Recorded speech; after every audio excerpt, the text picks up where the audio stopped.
What is it that you need to be focusing on? And I want you to focus on it 3 times a day.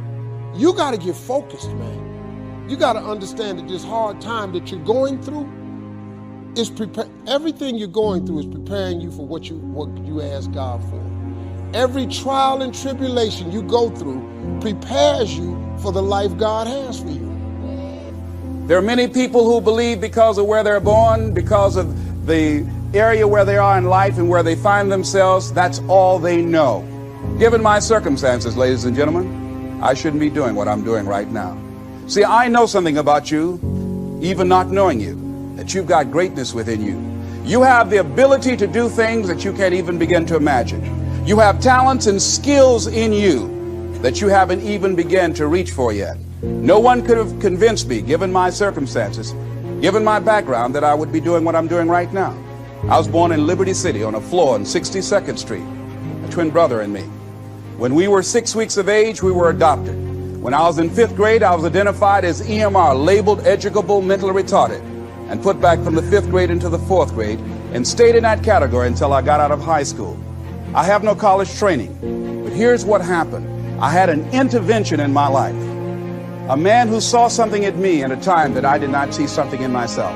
I never forget being in his class one day waiting on a friend of mine who was there to rehearse for a play.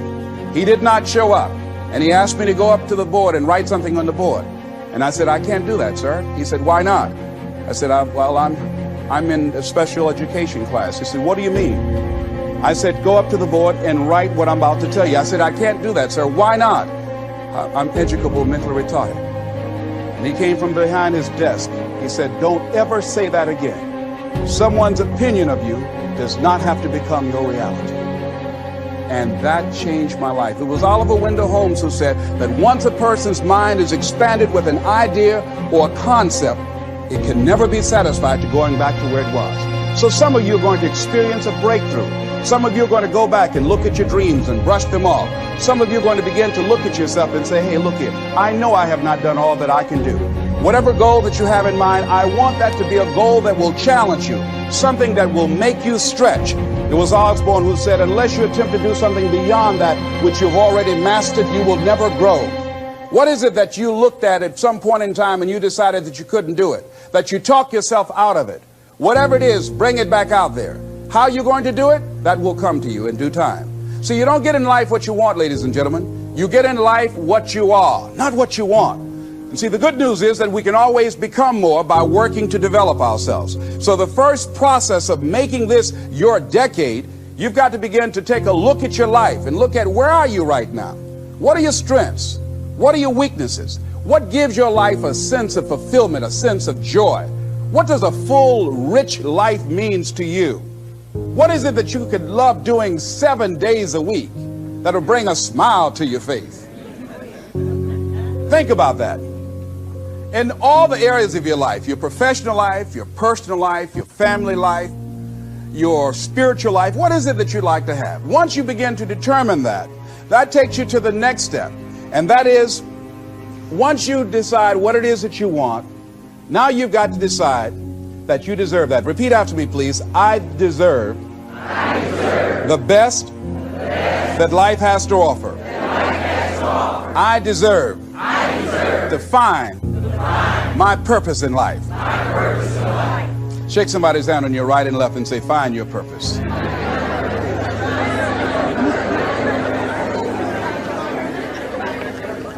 Do you know by actively pursuing your purpose, it could perhaps extend your life? The number one killer in this country of all the diseases we have, heart disease, it's the number one killer. And if you ask most people, when is it that the majority of people have their first major heart attack? Some people will tell you as a result of obesity, or smoking cigarettes, or high cholesterol, or high blood pressure. And all of those are contributing factors. However, the truth of the matter is that most people don't realize that the majority of people suffer their first major heart attack on Monday morning between 8 a.m. and 9 a.m. People getting ready to go to jobs that they don't like, jobs that are making them sick. You see, when you're not pursuing your goal, you are literally committing spiritual suicide.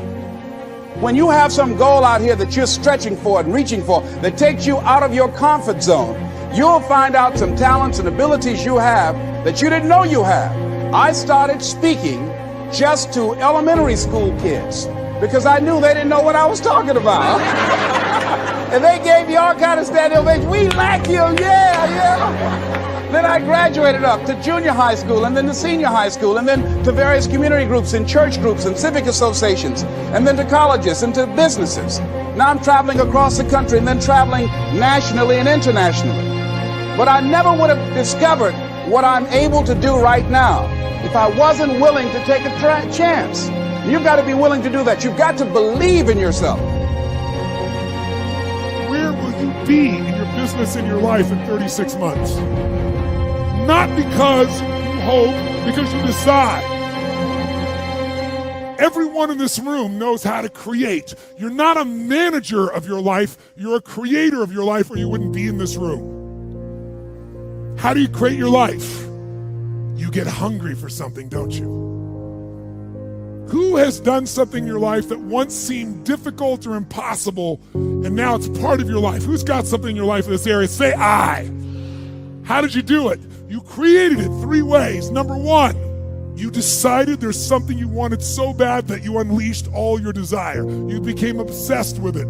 If it was a business or a car or a relationship or a transformation in your body, if there's something you once envisioned and now it's real, it's because you didn't just envision it, you brought so much emotion to it that now it's in your life. It was once a dream, it was once a goal, and now it's in your life. How many have something like that in your life now? Say I.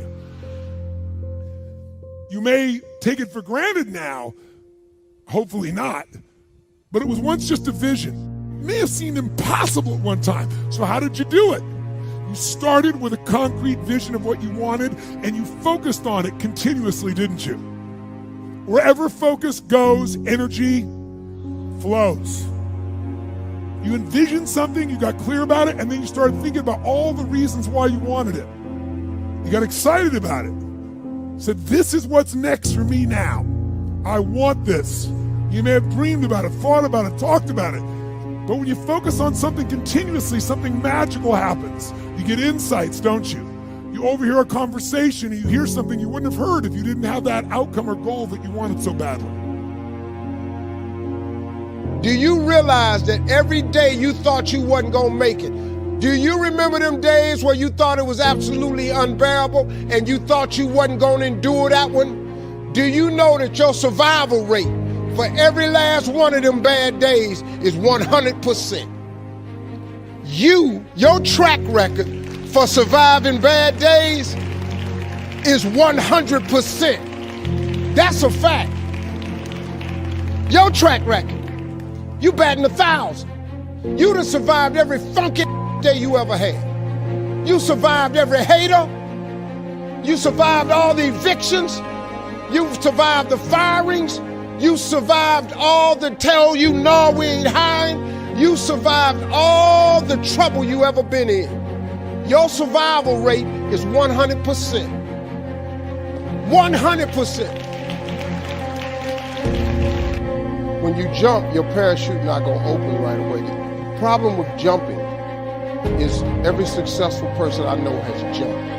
When you jump, it allows your parachute to open and you to sail through life within your gift. But when you first jump, your parachute don't open right away. That ain't how it works. If it opened right away, everybody would jump. When you first jump, you're in an uncontrollable fall.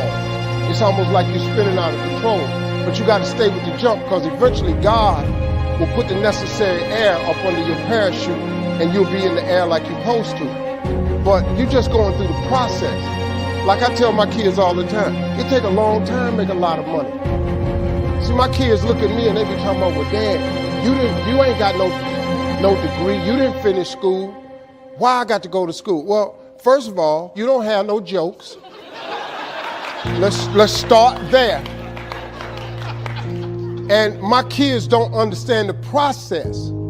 See, they just see me now. They didn't know I flunked out of school. They don't care nothing about the third marriage I'm on. They don't know that I lost everything twice.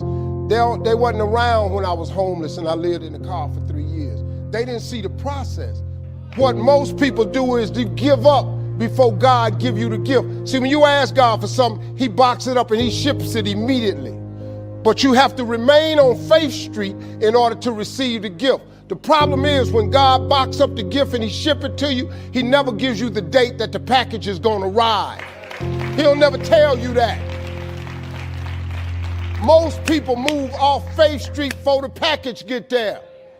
You can't move over on the I Doubted Boulevard. He don't ship packages to I Doubted Boulevard. He only ship packages to Faith Street.